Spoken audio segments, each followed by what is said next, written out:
Alright, hello everyone. Today we're going to look at Andrej Karpathy's CVPR talk about full self-driving mode in Tesla and what Tesla's been doing to push that beyond its current state. So let's just say that autonomous driving is a hard problem. You have to control a car and pretty much anything could happen. However, we're able to teach it to pretty much any human on the planet, so the problem is definitely solvable. Now, the current stack they have for full self-driving, or that they intended to use, it seems like, is what they call sensor fusion, which is where you take a bunch of different signals, like camera signals and radar signals and so on, and you try to fuse their signals together. This kind of works, it seems, but it runs into problems such as what do you do when the different sensors disagree? And it turns out solving that problem is quite hard, and that's why Tesla apparently is transitioning to a fully only vision stack. Everything is going to be vision based in Tesla full self-driving. Now today we're going to look at the best and important bits of the talk right here. Now I absolutely invite you to go watch the entire talk if you're interested. It is enjoyable in full length and it is on YouTube. Andrej gives a lot of good examples here, and the amount of effort that went into engineering this, into collecting the data, how this is deployed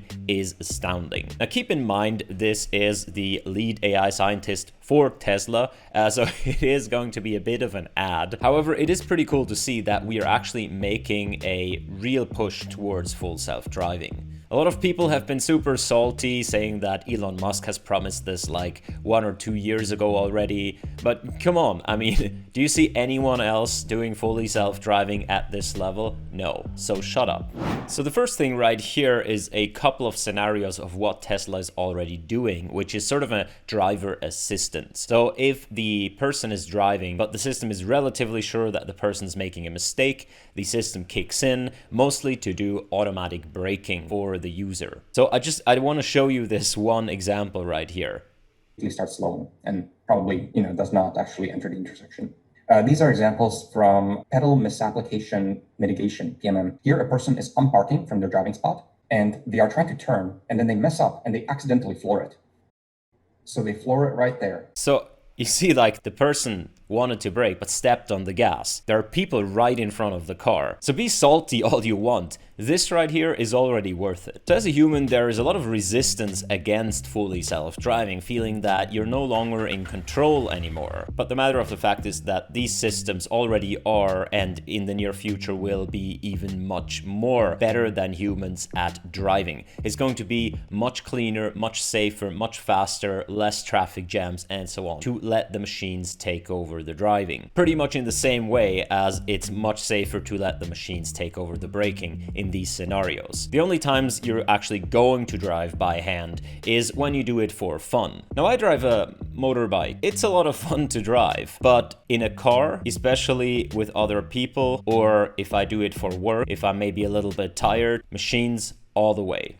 So the full self-driving beta is rolled out to a small handful of customers right now, and they do upload YouTube videos every now and then of what they're doing, and it seems to work fairly well. Apparently they have had no crashes so far while driving about 1.7 million miles in full self-driving. You can see on the screen in the middle right here that the predictions that the system gives is pretty good, though we've also seen some other predictions that are not so good throughout YouTube. Like there's this one video where the truck in front of the car has street lights on its back and the car just keeps thinking it's kind of red lights. However, we don't know if this is the legacy stack or not, and if the car would actually brake since the lights are not on red. But it's been a scare going around YouTube for a little bit. So here Andrej shows a video of Waymo already doing this much earlier than Tesla, having sort of an automatic car drive around an intersection and so on. This works if you're in a really defined zone, let's say a city that you know that you have accurate maps for. This does not work if you want to do this anywhere in the world. To do this anywhere in the world, you need to rely on the car itself. That means you need a lot of data. So the data that this new system gets is just vision. It's 8 cameras around the car and that's it.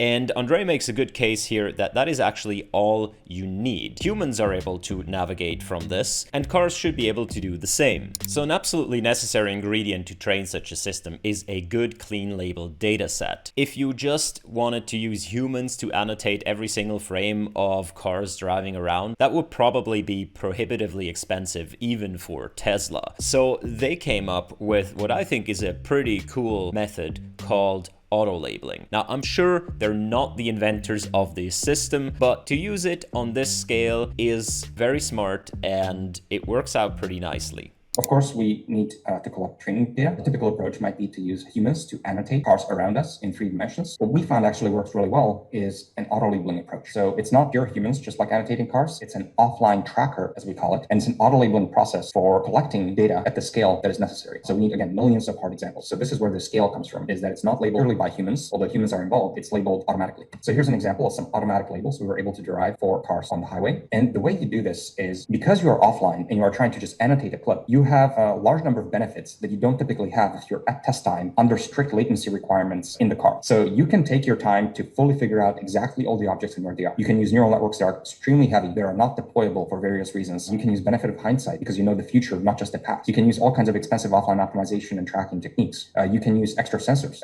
In this case, for example, actually radar was one of the sensors that we used for the auto labeling. But there's actually a massive difference between using radar at test time and using it in the offline tracker. Point here is that if you record data and you're trying to figure out at inference time, like while you're driving, what's happening, it's a lot harder than if you have the same data but kind of at home in the lab. So what you want to do is you want to drive around and just record, not predict or anything, just record data, record from all your sensors. You can even stick expensive sensors on the cars where you collect the data, and then you take all that data and you use the biggest, heaviest processors you have to figure out what actually happened during that time. What he mentions here is the benefit of hindsight, which means that if you're in a car and you're driving and all of a sudden something obscures your vision, you will be sort of lost because all you have, okay, you can maybe guess that a car in front of you is still there, but who knows, they might turn or something. Now, if you record the whole video sequence,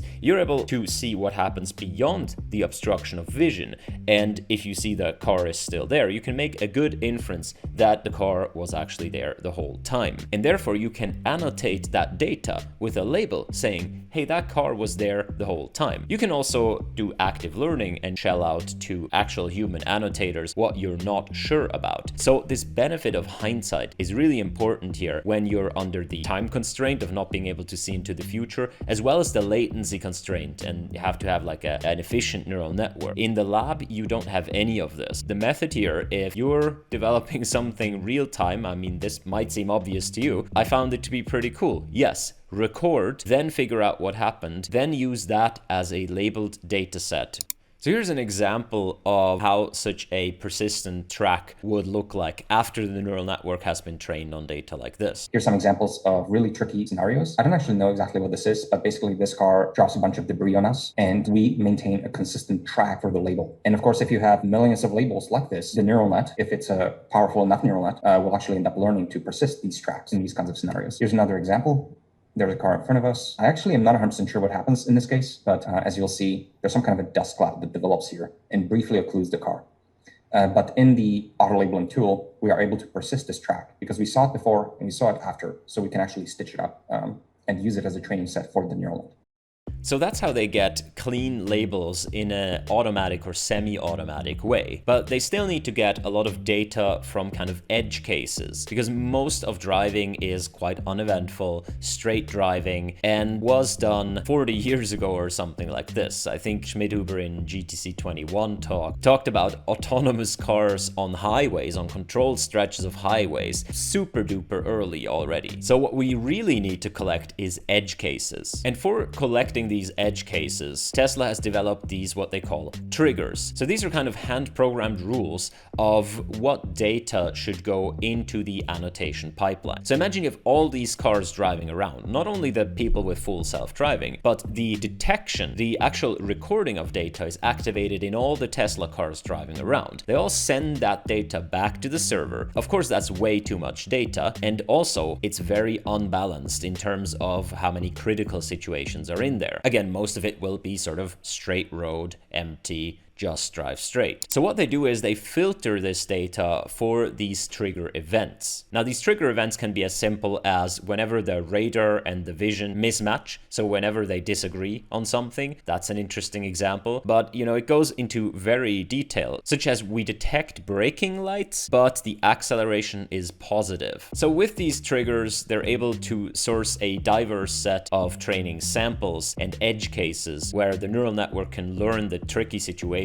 rather than just the long stretches of road. So I think it's safe to say that a good mark of quality on these systems is going to be how well these triggers are maintained, like how well do they represent the full driving experience of the end users of the cars. But so far from the results we got, it seems like they cover the road situations fairly well. And all of them are iteration, and you're looking at what's coming back, you're tuning your trigger, and you're sourcing data from all these scenarios. Basically, over the last 4 months, we've done quite extensive data engine. We've ended up doing 7 shadow modes and 7 loops around this data engine here, where on the top right is where you begin. You have some seed data set. You train your neural network on your data set, and you deploy the neural network in the customer cars in shadow mode. And the network is silently making predictions. By the way, if you like squint really hard, I don't know if this is just a depiction of a neural network or if this is the actual architecture they're using. I don't think so, but there is like a stride of 6 in there and max pooling, just noting that for no particular reason. And then you have to have some mechanisms for sourcing inaccuracies of the neural net. So you're just looking at its predictions. And then you're using one of these triggers. You're getting these scenarios where the network is probably misbehaving. Some of those will end up going to unit tests to make sure that even if we're failing right now, we make sure we pass later. And in addition, those examples are being auto-labeled and incorporated into a training set. And then as a synchronous process, we're also always data cleaning the current training set. So we spin this loop over and over again until the network basically becomes incredibly good. So in total, we've done 7 rounds of shadow mode for this release. We've accumulated.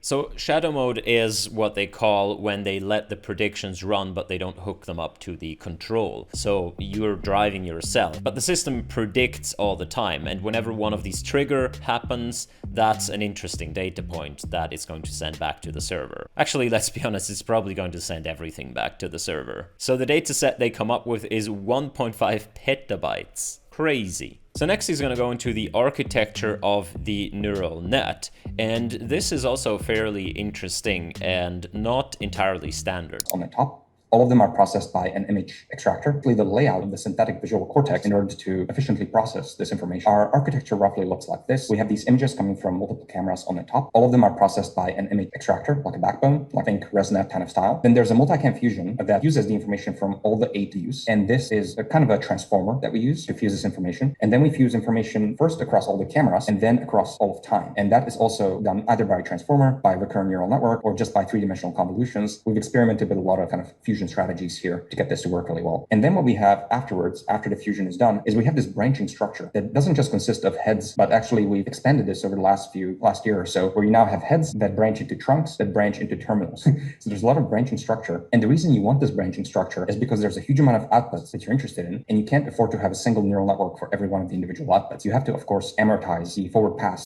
So this is pretty interesting. The top part here, what they call the backbone, is pretty standard. If you have a video, especially with multiple cameras, you want to extract information from each frame of each camera sort of individually. Then you want to fuse that information across all the cameras for a single time step. And then you want to fuse that information with the information of all the other time steps. So far, so good. That sort of gives you a representation of what happens in these frames, in these cameras during that stretch of time. However, after that, usually, even if you have multiple predictions, what you would do is you would sort of have like one prediction head on top of that backbone. However, since they are in a car and have to decide real fast, it's not really feasible to have sort of these different columns for each of the prediction tasks, because as he says, they're interested in a lot of different signals. Think depth prediction, which means that for every pixel, you have to provide a depth estimation. Think tracks of other cars, think pedestrians, think street lights, think, okay, where are the lanes at? or navigation in general. So all of these signals are things to predict, and it's not good enough to have like a separate head for each of the predictions. So what they do is they have, as you call these, branching structures where there are multiple heads, yes, and within these multiple heads there are what they call trunks, and within the trunks there are the individual like little what they call terminals. So essentially it's a hierarchical prediction. I'm gonna guess that the tasks that go together sort of are grouped together. So maybe one head is for all the pixel prediction tasks, and another head is more for the classification tasks, and then within one head you have a trunk that deals more with like object classification, and another trunk that deals more with like navigation classification. And the individual terminals then do the actual tasks. So this is a pretty cool way of getting a highly performant many output network all together such that its size and computational speed are still maintained. The other nice benefit of the branching structure is that it decouples at the terminals. It decouples all these signals. So if I'm someone working on velocity for a particular object type or something like that, I have a small piece of neural network that I can actually fine tune without touching any of the other signals. And so I can work in isolation to some extent and actually get something to work pretty well. And then once in a while, so basically the iteration scheme is that a lot of people are fine tuning, and once in a while, you just gotta imagine the ML ops behind this. It's like, hey, where do you deploy your models? I do it on Kubernetes. I have ML flow. Oh no, I use the TensorFlow extended. Yeah, it's pretty cool. What do you do? Car. I deploy on car.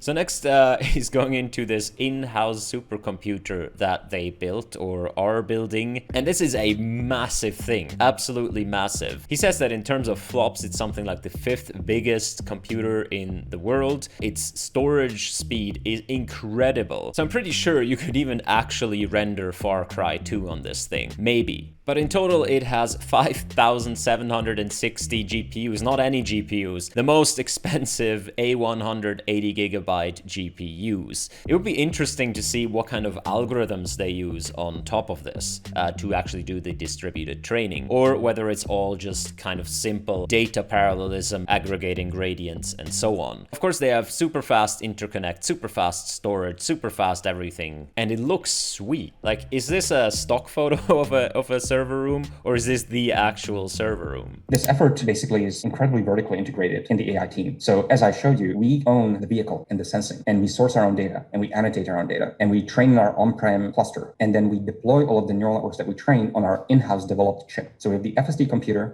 here that has 2 SoCs, FSD chips here, and they have our own custom NPU neural processing unit here at roughly 36 TOPS each. So these chips are specifically designed for the neural networks that we want to run for. Yeah, I mean, this is the dream, right? If you're an AI professional, owning the whole pipeline is going to boost your productivity by so much. You're not bound by the constraint of anything other than the limits on the final system, which is a car, so fairly difficult, but in between of that, you have control over everything. You have control over how the data is collected, annotated. You have control over where it is deployed to, on what architecture of chip, because you make the chip. So I guess the lesson is, if you're looking to change the world, you better own a good chunk of it. So now it's going to show some examples of what this new vision-only stack could do. Remember, they used to do fusion of sensors, which means they essentially have radar, they have vision, maybe some other sensors, and they try to integrate this information from all of the sensors. They compare this to the new vision-based system. Now check out what happens.